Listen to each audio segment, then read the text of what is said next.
Selene didn't know why she had agreed to come. She told herself it was for answers, for closure, for the control she refused to lose. But the moment she stood in front of Adrian Blackwood, all her practiced calm began to fray. He looked at her the way a storm looks at a shoreline, inevitable, consuming, unapologetic. "You came," he said simply, his voice threaded with that dangerous certainty that made her want to run and stay at once. "I told you," she replied, holding her ground even as her chest tightened. "I am not yours to summon." A smirk curved his lips. "I didn't summon you. You walked in here on your own. That's what makes this fascinating." Her arms crossed instinctively. "Armor and silk and steel. You're insufferable. And yet," he murmured, stepping closer, "you're here, talking to me, fighting me, feeling this." Selene hated the way her body betrayed her, the quickening pulse, the sharp intake of breath, the small tremor in her voice. She hoped he didn't notice, but Adrian noticed everything. "You're reckless," she said. "And I shouldn't. You shouldn't want me." His tone was low, intimate, almost taunting. "Or you shouldn't give in." The words cut too close to the truth. Her silence became its own answer.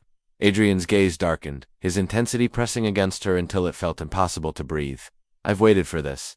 For you to stop pretending. For you to see that resisting me is pointless. We're inevitable." Her voice wavered. "You think obsession is love."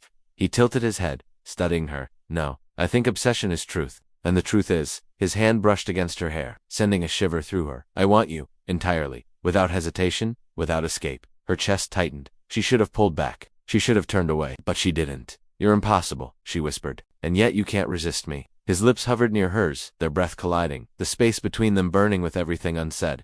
The first kiss wasn't rushed. It was deliberate, inevitable. His lips brushed hers, testing, claiming, waiting for her to retreat. She didn't. "I shouldn't." She breathed against him. "You shouldn't," he echoed, his hand sliding to her waist, holding her without force but with absolute certainty. "But you do."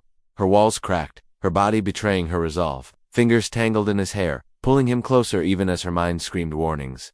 "You're mine," he whispered, voice threaded with possession. "Even when you fight. Even when you hate me for it." Selene's heart pounded. Fear and desire blended until she couldn't tell one from the other. She wanted to resist. She wanted to surrender. Both burned her from the inside out. "You're dangerous," she whispered. "And you," Adrian replied, brushing his lips against her temple, "are irresistible.